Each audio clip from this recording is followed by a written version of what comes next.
Hello. Hold on one second. Let's just go ahead.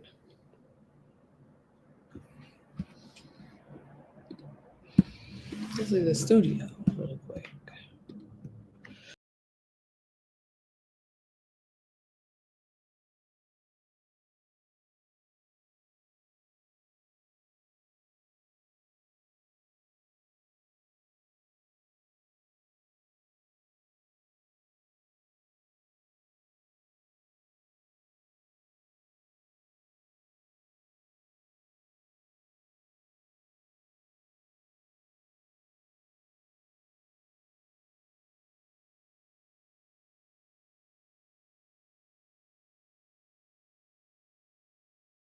A second.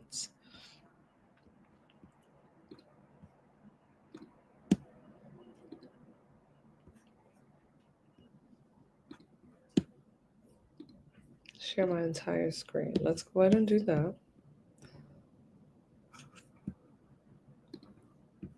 Where?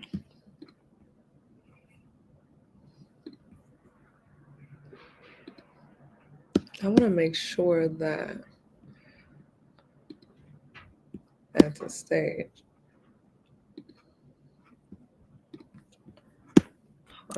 Is that being seen though? Yes. So I'm going to go ahead and get started. All right.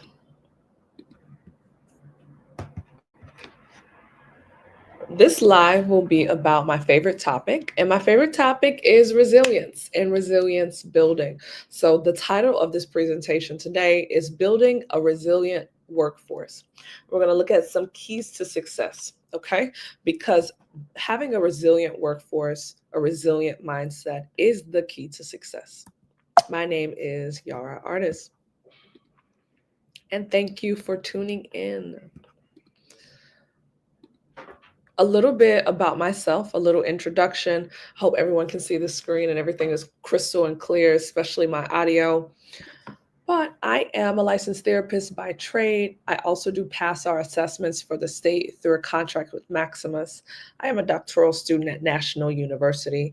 And my program is psychology with a specialization in trauma and also disaster relief. I have 2 official published books. My first one is Deeply Rooted.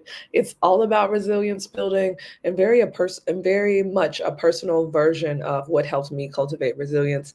The second book is about forgiveness, the catalyst of growth, and it's about just forgiveness and how you can't do anything without forgiveness. My company, Consult Yara, is a company in which I promote, bringing wellness and therapeutic services when it comes to high stress environments, okay? So prioritizing psychological resilience is what I do. Let's start here, right? Let's just start here. You are more than just your job. Your employees are more than just their job. It's not your whole identity. And we're going to dive into that more.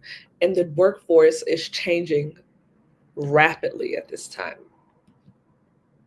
So within this presentation today, we'll go over 4 main areas that I want you to take away. How do I identify some psychological techniques that I can implement on the day-to-day basis for myself as a leader, for myself and my workforce, and then also for employees as well.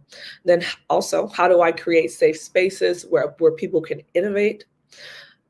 How we can modify a traditional day into and modifying that traditional day into more unconventional ways that probably promote wellness and a healthy community, and also promoting cultural competence. Okay, those are the main objectives that we'll go over for today. But first, we have to realize, why is resilience important? Well, these are just some of the basics. And even though we might know this, some may not, but just even in your day to day, why is being able to be resilient, especially in your workforce, because we are at work majority of the time. Why is that important? Because it helps you to manage your stress. All right. And when you're able to manage your stress, you don't burn out as easily. It boosts your level of productivity. How much can I produce when I'm an effective, happy, resilient person?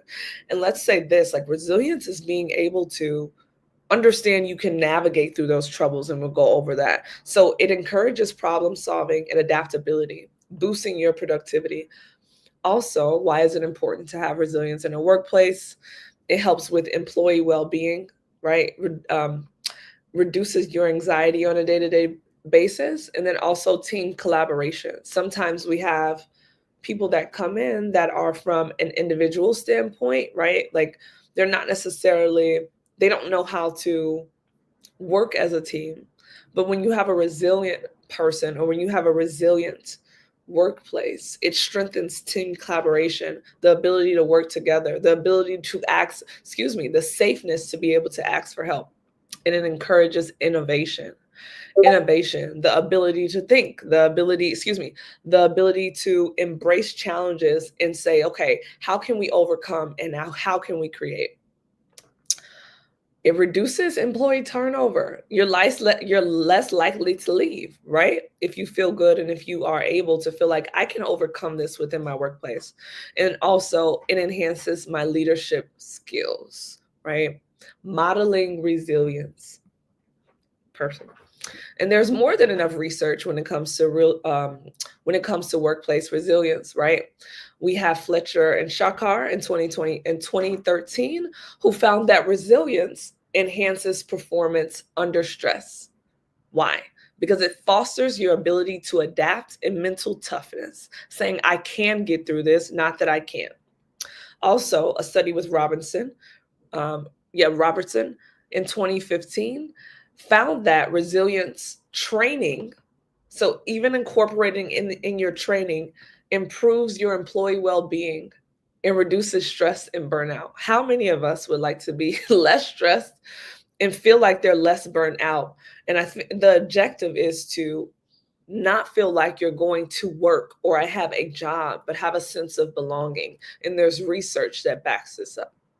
So let's go ahead and touch and understand what resilience is. And I touched on it beforehand, but let's go ahead. So, resilience in a workplace, or rather, resilience is being able to adapt. This is a good word, being able to recover. How many times have we been through things and it's been a difficult recovery time? We have a death in the family, grief in the workplace. We have bills that happen. We get behind. Things happen, and it's hard sometimes for us to grow. And that's what resilience is. All right. So the definition of resilience also implies that I'm able to overcome problems. I'm able to emotionally regulate myself. How many times have we left a meeting, or even going into the meeting, and we feel so anxious? I used to have a client when I was actually working as a therapist, and we used to work on how to manage herself and de-stress herself before entering her meetings, because she would have severe anxiety attacks before a meeting, right? So knowing those triggers, and that's what understanding resilience in your workplace, understanding your workplace, helps you do. And it's essential for sustainability, right? Also, how is resilience, being able to adapt, connected to success? Well, it strengthens your, let's go here. It reduces your burnout, encourages innovation, right? It cultivates a place for a supportive team, and I can't say that enough. Being able to adapt, you want to win, you want to succeed, and it boosts your performance. Next slide. This is good. So next we have, which is our next point, right? Strength building through psychological techniques. My favorite is cognitive behavioral therapy, CBT. Love this. What is CBT? Cognitive behavioral therapy is structured, goal-oriented. Very important to always have goals. It's a form of psychotherapy, and it helps you identify, challenge, and most importantly, change negative thought patterns. Let me say that one more time. So it's strength building through psychological techniques. In order to foster resilience, it's in order to it's important to build people up, to affirm where they're good at, to focus on their strengths. So you want to strength build. I am really good at this. I excel in this area. And one way we do that is by the theory of cognitive behavioral therapy, right? It's a form that helps us identify areas and also change negative thought patterns. Well, where you say I can't, you say I can. Absolutely, right? And you catch it in the moment. I used to use CBD and I still use CBD all the time, negative to positive, negative to positive. And what does that do? It cultivates a place where we are more solution focused. We're solution focused. We're focused on not the problem, but we're focused on the actual solution and how do we get through it. This is good. And shifting your mindset. After you're able to reframe the negative to positive, negative to positive, then we also have the opportunity to learn, right? Because when you're stuck with a problem, you are prompted with the opportunity to ask a question. This is good. When you have a problem, this is be applied everywhere. Strength building, cultivating and shifting your mindset. Set. When you have an issue, this is an opportunity to say, what did I learn from this? And how can I grow? Right? And it's also monitoring your self-talk as an employee, as a leader, no matter what title, being mindful of how you show up, right? Resilience, resilience training programs. So within these workshops where we're cultivating resilience within your team, it's important to teach coping strategies. It's important to know how your employees cope. It's important to know how I cope. How do I cope with setbacks? How does my person Jamal, Keith, Steve, how does he navigate through setbacks? And what can I do to increase his confidence? What are some strategies that I can give to my team? What are some trainings that I should give to my team that can boost their confidence? And this is great. Look at the last line here. Employees who feel confident, this should just be individuals. An individual who feels competent. If you feel competent in an area, you gain confidence. If I feel as though I completely understand and I have the ability to successfully complete something, I gain confidence in it, right? If I know that I can do something very well, I'm confident that I can do it. Then that leads to your employee, yourself being self-motivated, right? That's good. And then you perform better at it. And then that leads to teaching other individuals. And we'll get into that next. Teaching other individuals. This is great. So the power of a mentorship model, and not just reforming the whole model, but there's a power in mentorship rather than traditional trainings, right? And we're going to look at the limitations of traditional trainings. Sometimes it's a one size fits all. Everyone goes through the same training, and I get it. That's important. That's important. But within that model needs to be some sort of mentorship model. What is your employee's journey? Right? So a one size fits all traditional training model, it lacks personalized support. It lacks the feeling of community. It focuses on, so what does research tell us that works? And let's go by the book rather than what's actually happening in the real world that a person can speak to. And it's more of an intimate experience. So what are the benefits of mentorship models when it comes to resilience building? And that is, it gives support. You give that one-on-one feedback. It helps you with personalized guidance. And everyone wants to feel seen. Everyone wants to feel heard. It just becomes more personable. I see you. I understand. I went through that. You have the one-off questions. You get to know your person individually. You get to have a journey with us as a company, right? And that provides consistent encouragement in overcoming obstacles. The power of mentorship in general, of someone being there in your corner to see the things that you don't, to intimately guide you, to know what you need. Because even with mentorships, it's so personalized. One person might be motivated this way, while another person might be motivated this way. There's different models in that. And it's important to build on that. Excuse me. It's important to tailor that sort of training into working models in the workplace, so people seem as though, excuse me, so people are seen, people feel visible. It's not just a job, it is a community. It is a place where I'm growing my personal development skills.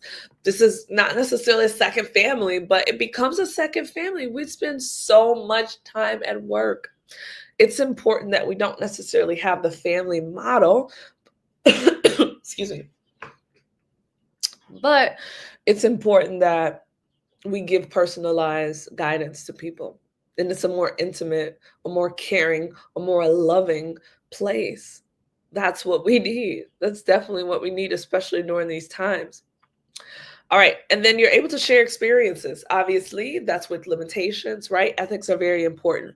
But that one off, the one offs that you have with your mentors or a mentorship, understanding, and like I said, those little questions that you're able to ask, the intimacy of, oh, well, I did this and these are the things that work, and the little things that you hear people say, oh, I can actually do that to work. Oh, you go to, like, oh, I go to the gym right before, or I actually, decompress before, or I eat a banana, or whatever. I drink this tea. It's the little things in life, right? It's the little things in life that you're like, okay, I can use that to become better. And you figure it out. And let me tell you, it's trial and error, just as in everything in life, just as in therapy, just as in cultivating resilience. This is one step at a time, one day at a time, one person at a time. All right. Great old cultural competency and inclusivity, including one another and understanding people, understanding yourself, understanding myself from a cultural place. There's a difference. There's a difference. So let's start here though. A diverse team matters. Having different perspectives matter. Having people that come from a place where we don't eat the same, we don't necessarily look the same. We have different values. In my culture, we do these, right? And we do this and we approach problems like this. You'll understand how to connect with people if you culturally understand them. If you are not fostering a place where people feel culturally represented, where people feel as though you understand and see them and they're present within your company or your workplace or your team, I don't care. That's an issue. That's an issue, right? And so this is great. So representation boosts morale and engagement. Where do I network everywhere. I try to network everywhere, right? But that's just me. But okay, let's a different example.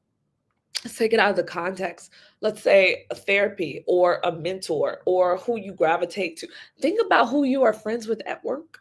Um, they're mostly people that are like you, and I'm going somewhere, right? We look the same, we have the same goals for the most part. What I'm saying this is you and I are more likely to engage with a person if they look like us. If I feel represented by standing next to them, I'm more likely to engage. So you want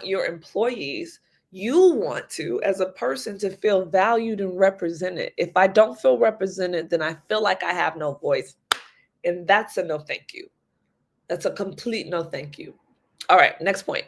Cultural competency and how it fosters resilience.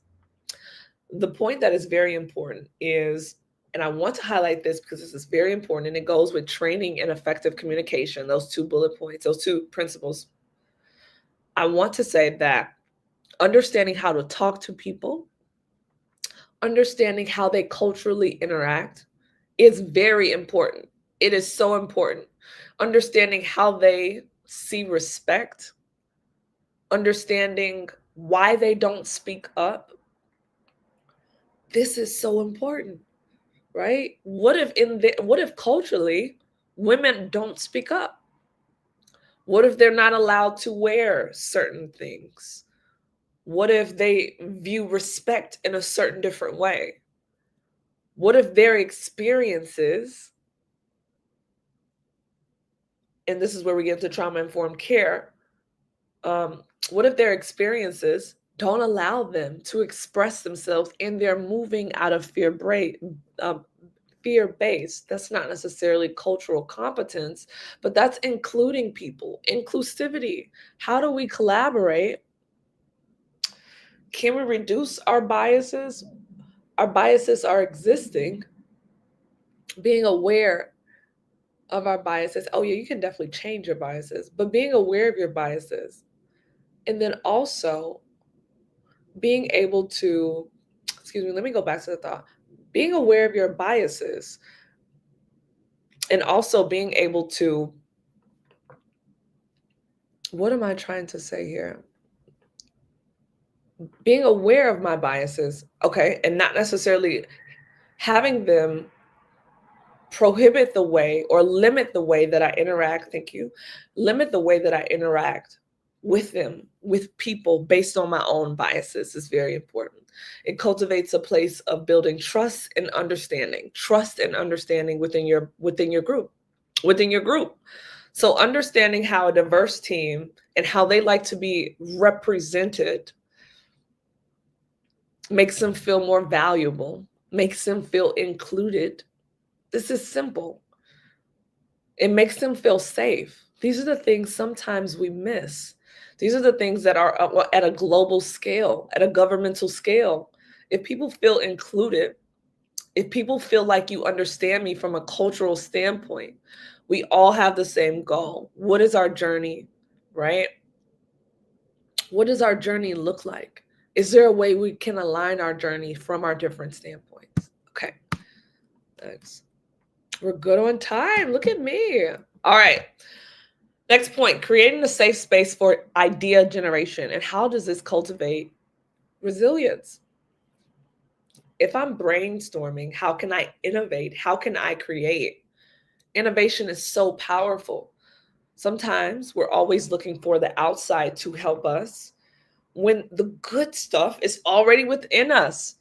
Having a safe spot on your team to say, okay, you see last week, what did we do well? What did we do well? Like think, let's have some ideas.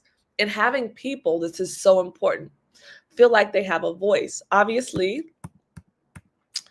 there has to be guidelines. There has to be rules with expression, right? But individuals should feel like they're free to share how they feel or what they heard, or this may not necessarily what they excuse me, to get feedback. Employees should feel great in order to do that, but also having a judge-free place to innovate and problem solve together. You see this problem that we're all dealing with? How do you feel like we can come together, and not from a place of strain, more childlike creativity, working together, brainstorming? Not everyone will be into this, but it's so important because it creates a space of safeness, and you and your team can do things differently, and you can do things differently. Let me tell you why. Hey, let's have a safe space for organization, or you have a safe space. Someone talks about organization. I'm really messing up when it comes to organization. You know who can solve that problem for you? Maybe your employee to the left, but you haven't talked to them that much. And we're all virtual, not all of us. So having those spaces where we can collaborate and have discussions. It sparks new ideas.